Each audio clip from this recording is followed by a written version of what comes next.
அருமையானவர்களே, மீண்டும் ஒரு முறை மத்தேயு சுவிசேஷம் 13ஆம் அதிகாரத்தின் 16, 17 இந்த 2 வார்த்தையையும் வைத்து இன்று ஒரு இறை வார்த்தையில் உங்களுக்கு அறிவிக்கிறேன்.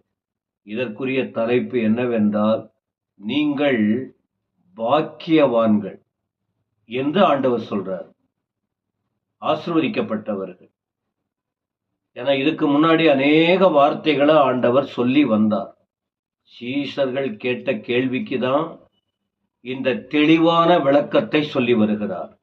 இப்படி சொல்லும்போது 16வது வசனத்தில் அவர்கள் கேட்டு கீழ்ப்படியவில்லை, உணரவில்லை, மனம் திரும்பவில்லை என்றெல்லாம் சொல்லப்பட்டிருக்கு. ஆனா இப்போ ஆண்டவர் அந்த கேள்வி கேட்டு அவரோடு நடந்த சீஷர்களை பார்த்து ஆண்டவர் என்ன சொல்றாரு பாருங்க.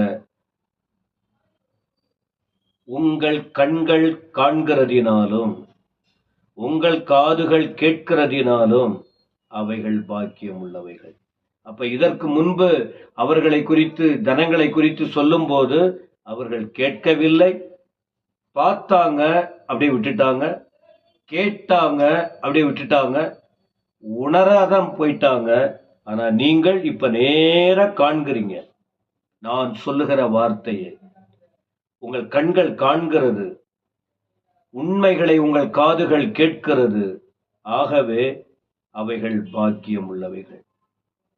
17 அநேக தீர்க்கதரிசிகளும் நீதிமான்களும் நீங்கள் காண்கிறவைகளை காணவும், நீங்கள் கேட்கிறவைகளை கேட்கவும் விரும்பியும் காணாமலும் கேளாமலும் போனார்கள் என்று மெய்யாகவே உங்களுக்கு சொல்லுகிறேன்.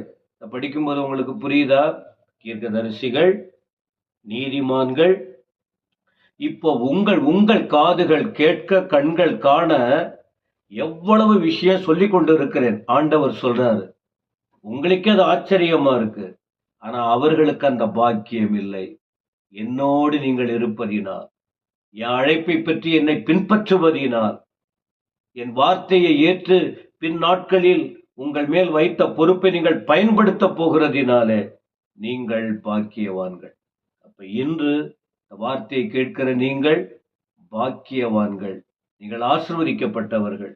தொடர்ந்து தேவ வார்த்தையை கேளுங்கள், தொடர்ந்து இயேசுவை பின்பற்றுங்கள், தொடர்ந்து ஆண்டவருக்காக வாழுங்கள். எல்லா சூழ்நிலையிலும் உங்களை அவருக்கு அர்ப்பணியுங்கள். அந்த பாக்கியம், அந்த ஆசீர்வாதத்தை நீங்கள் பெற்று வாழுவீங்க. கர்த்தர் உங்களை